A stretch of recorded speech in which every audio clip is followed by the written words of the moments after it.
So Ziggy, if you can go ahead and take it away, thanks again. Okay, thank you. Welcome, everybody. My name is Ziggy Rifkinfish. I'm Vice President for Broadband Strategy at CTC, and I'll be going over some of the financial requirements that's part of the BEAD Broadband Grant Opportunity. As you hopefully have you all hopefully already know something about the program and have consulted initial proposal, volume two, that the state submitted to NTIA and was approved for. And as if you've read, we call it in shorthand IPv2. If you've read IPv2, you would also know that a lot of the requirements that are included in IPv2 um, are modeled on and follow requirements that NTIA have provided with some customization that the state was allowed to do in response to feedback that we've received from you and other stakeholders in the state. Next slide. Next. Okay, so there are three different pieces where financials get into the pictures. First, there's at the level of you, the applicant. You may submit one or more projects. Um, obviously the applicant financials are going to be the same regardless of which how many project and which project we're talking about, while the project financials are obviously going to vary from project to project. That being said, if you submit multiple projects, chances are that there's a lot of stuff you can copy over if the logic is similar, but obviously your the details will differ a bit from project to project. So on the applicant financials, we're looking for audited financial statements and a letter of intent for, and we'll get to this later, so you don't have to um, memorize all of this right now, but there's going to be you have the option of providing a letter of credit or performance bond. You don't need to do it at the application stage, but you must have a letter of intent that you will have such an assurance a sort of documentation um, if you are awarded, and that's what this letter will do. There, you will be doing certain certifications where you promise that you can actually do what you say that you'll do, and you are qualified financially to execute on this project. And then, as I mentioned, there are project financials as well, the pro forma and the business plan, and I'll get into the details of how they differ. Next slide. So in the financial capability section, we'll you'll prove in both by providing documentation and certification that you're qualified to meet the obligations. You have the funds available, um, and that you will comply with the BEAD program requirements, including service milestones. And again, IPv2 should be your Bible, and that has a lot that will answer most of your questions. There's also frequently asked questions that we keep running that you can consult. And the IPv2 is based on the Notice of Funding Opportunity from NTA, and that is obviously another source of information. Next. Letter of credit. It it really is. So the letter of credit must equal at least 25% of the sub award. Of course, you won't know what that is until you are awarded. Um, so that which is why the actual letter of credit is only due after you're awarded. There are options to reduce it, to lessen the load on applicants who need to free up capital for their project. And as you complete build out milestones, you do have the option to reduce the value of the letter of credit. Um, there are the in the original rules, there were certain banks that had to be accredited, and only those banks qualified uh, for issuing letters of credit, but NTI relaxed those. And here in Wyoming, we adopted those waivers to expand the types of financial institutions that you can use, including credit unions. That they must have a safety rating of B minus or better. Um, but chances are that whichever credit union you're working with, if you are working with one, will have that. Um, and there's another alternative um, to further reduce the letter of credit value to at least 10% of the subaward. Um, but if you do so, you must maintain it until you have completed the build out to 100% of all the locations. So there isn't like a progressive reduction. Obviously, you just have to maintain it until you're done with the project. Hopefully within 4 years as required currently. Next slide. Um, NTA also allowed um, subsequent to the original notice of funding opportunity, again, something that Wyoming has embraced, an alternative to letter of credit. Many ISPs are more familiar with performance bonds, and that is certainly available um, as an option. And uh, you have you can do 100% of the subaward, and again reduce in stages as you complete milestones, just like with letter of credit. And here an alternative, again, mirroring the logic of the letter of credit, is to have at least 10% of the sub award. And then in that case, you maintain that value until you have completed the build out and you're done with the project. There is for letter of, um, well, let's just move to the next one. Business plan. So the business plan has a few elements. There is the project costs.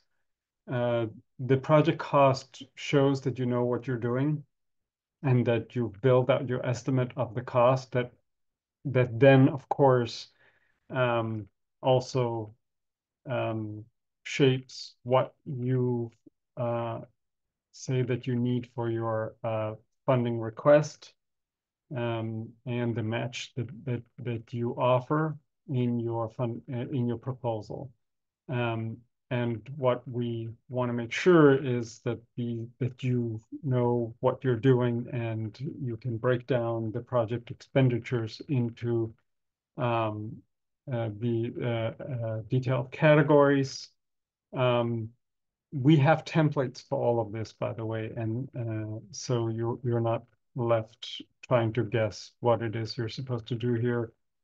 While the project cost focus on the build out itself within the period of performance of the build out, which is 4 years currently, the pro forma looks at your long-term financial sustainability. So it's looking at the revenue side and expense side over a longer period of time.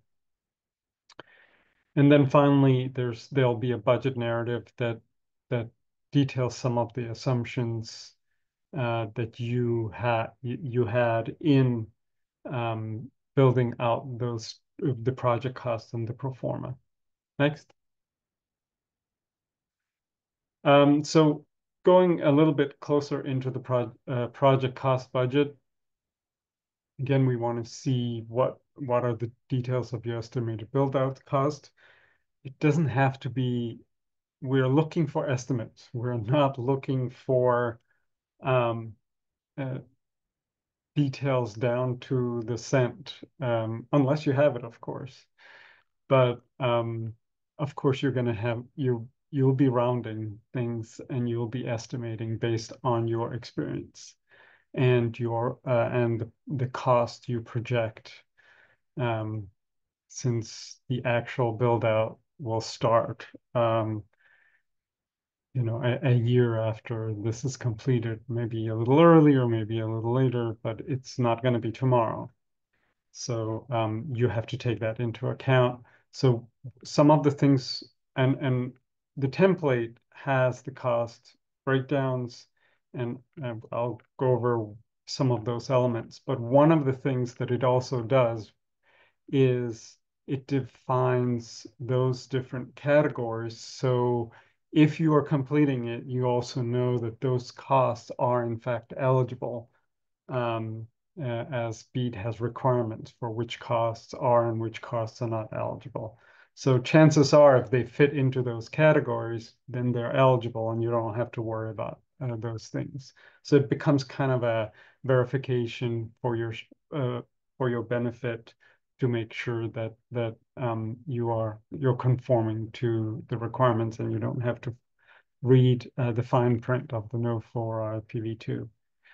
Um, so we'll look at your internal third-party contractors. Um, we'll look at costs and fees associated with permitting. And this is very rare, but purchase of any land or infrastructure to facilitate the network deployment. It's certainly very rare with fiber. It's somewhat less rare with fixed wireless, but yeah, that could be a cost, and then we would be capturing that. Components, purchase of network and active equipment, um, and we're looking for the requirement of BEAD is connectivity end to end. That means we're looking at costs, all costs that facilitate that are eligible costs, including the connectivity of subscribers. You may also put in contingency costs as applicable, and there may also be costs that are not captured by other categories the template has that flexibility to add things that are not listed. Next, the pro forma looks, as we said, into the more long-term sustainability of the project. It is required by NTIA, as are the project costs. And here the key financials are looking into the capital and operating expenditures. And while we looking while it would cover the 4-year build out, it would also cover 3 years past the completion of the build out.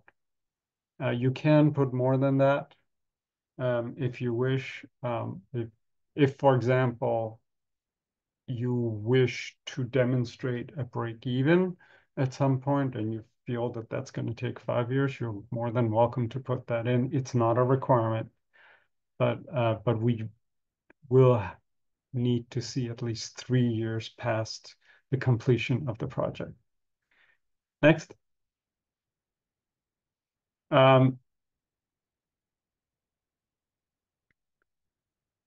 as with the project cost budget, the categories that are included um, are designed not just to mirror what you would probably put together in estimating project costs, but also to ensure that the categories you enter into that are in fact eligible expenses per BEAD.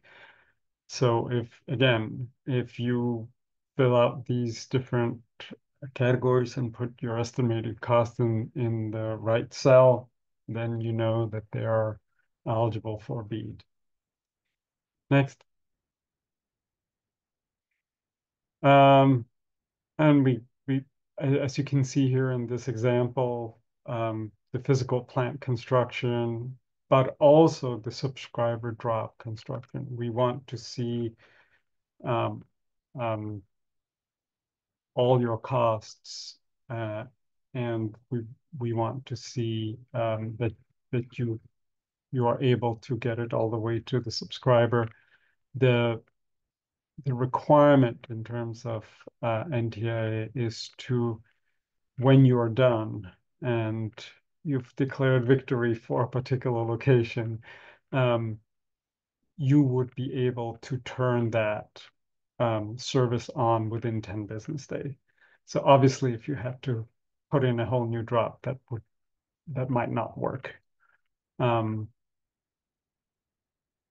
okay, next. Um, and that's it. Hopefully, it's not too complicated. As I said, the templates are available for you to take a look at and dive into. Um, and yeah, so open for questions now. Hey, Ziggy, we did get one question in the Q&A, and I think you've already answered it. Um, it's a good question. The question is the pro forma financial a pro forma for the whole company or just the project? And I think you went over that after the question was asked, and it's just for the project, correct? All right. Okay. Yes, it's just for the project. Okay. Perfect. Any other questions? That was the only one we got today. Um, and while you're thinking of your questions, thank you, Rebecca, for putting in the um, links to the upcoming um, webinars. Thank you for that.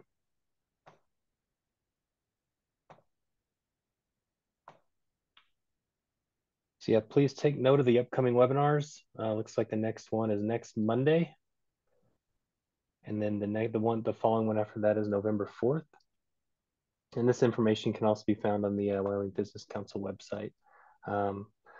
So once we get wrapped up here, we'll be putting this webinar along with the deck onto the Wyoming Business Council website on the BEAD landing page. But thank you everyone for taking the time to join today. If you ever have any questions, feel free to reach out. We're here to help, and have a great rest of your day. Thank you very much. Thank you.